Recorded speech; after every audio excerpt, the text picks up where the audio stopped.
Among the grand challenges for cybersecurity is how to make the nation's electrical grid safer.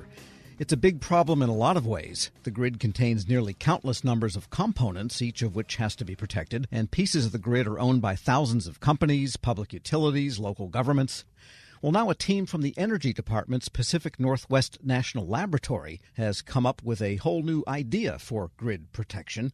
Here with the outlines of it, PNNL data scientist Sumit Purohit. Dr. Purohit, good to have you with us. Thanks, Tom. Glad to be here. And I guess I'll get to the punchline before you do, but it sounds like artificial intelligence is the element that you are bringing into this. So tell us what you're devising here. As you said, power grid is already pretty complex and interconnected. There are so many different devices, so many different ownership, and people and utilities are adding more of these smart devices. And when things are smart, the downside or the situation is they can be hacked.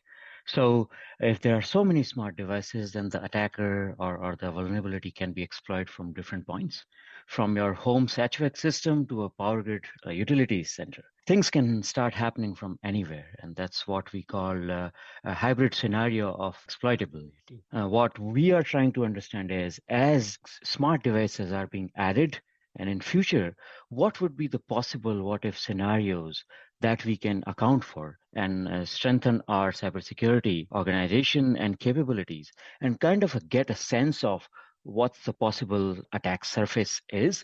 And attack surface gives us a notion of different ways things can start happening in the power. Is this a classic case of where operational technology then is now connected to the internet via a control mechanism that is separate from the grid itself? That is to say, control of the grid is under computer control, and so people are getting through the computers potentially to the operational components of the grid to shut it off or cause a cascade. Right, and we are focusing on the future planning and investment point of view rather than the operational side, because operational, if something wrong happens in your movie subscriber and you don't get right movie subscription, that's fine.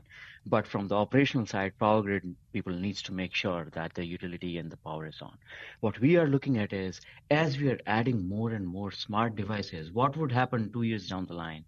What would happen 5 years down the line? And can we account and can we be prepared for that or not? Well, there are so many devices. I mean, everyone's electrical meter nowadays, they don't have meter readers. They use the internet to report back what your bill should be, all the way to the substations with all those transformers and the generation stations themselves. It sounds like you need almost a risk management approach to figure out what is it we need to protect first and foremost. Absolutely. And in our forecasting and in our planning point of view, we are looking at that risk assessment.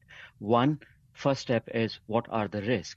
The second step is, how do we mitigate those risks? In ideal world, you will have all power, all money, all resources to mitigate those risks, but that's not the case. So you need to prioritize what risks are the things you are going to address first. What we have come up with is prioritization of that work.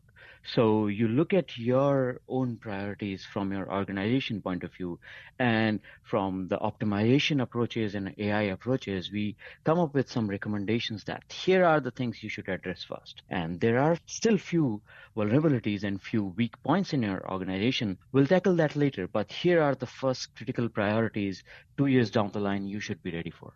And how exactly does AI aid in this process of, I guess it's a discovery process in some ways? Right. So in our real world too, you have problems, and for every problems you have some solutions. And for every solution, you have some budget in your life. So these three things are really the key aspect of this AI. Problems, solutions, and budget. Bring in the priority on top of it, and the AI tries to make a ranking list of all these solutions, given what your budget is. That's the crux of the AI, which is trying to learn based on your priorities and based on your budget, and giving you some recommendations. We're speaking with Dr. Sumit Purohit. He is a data scientist at the Energy Department's Pacific Northwest National Laboratory. And for an average, say, operator of a piece of the grid, say a local utility or a distributor, what types of data would they need to gather and plug into the algorithm you've developed such that they can come up with a reasonable plan?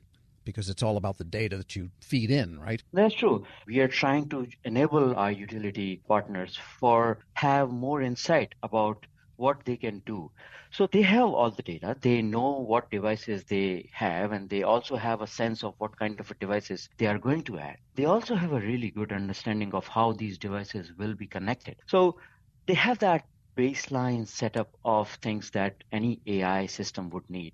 What we are giving them is one additional tool or one additional capability in their entire tool set that can give, they can tweak some knobs and say, if I have X of number of these devices, what would be the security issues? If I have Y types of other devices, what would be my security problems? So they have the device information, they have the something we call topology information, they have something called telemetry, the measurements, energy, power consumption, load, frequency. They have that data. We are trying to align all that information in an AI-ready way and give them some more insight. And what is the status of your research at this point? Do you have something that you can put on a disk? I'm dating myself. Mail to all the utilities, they can load it up and get going? So we are on a stage where we have a mathematical formulation of their problem. There are recommendations that we make based on what devices they have. There is still a challenge before it goes to utility, because what is the impact and what is the cost of those mitigation? It's really hard to put dollar values and our efforts of employees on that. So our next focus is looking at these realism of impact and cost into our mathematical formulation. And who are your partners in this for PNNL? I think I saw a reference to the MITRE Corporation in there, but do you have some of the big utility players also like working with you on this? So MITRE is a great collaborator, and they have done great research on the formulation part of it. We worked with local utilities here that we present our work to them and get more feedbacks. It's early in the stage, but the whole idea is if we can bring in impact and cost assessment and those kind of numbers that utilities care about, because the question is, how much will this cost if I am going to recommend, if I'm going to apply these mitigations? That's really our next target before we can go back to utilities and ask them to, hey, use it in your daily decision making, because that stuff we are making sure that our research is explainable so that we have a solid basis of why we are recommending, so that it's reliable and it's safe and they know why some of the decisions they are making. And in the practical world, that's really important because so many utilities are under the control of politically motivated public utility commissions.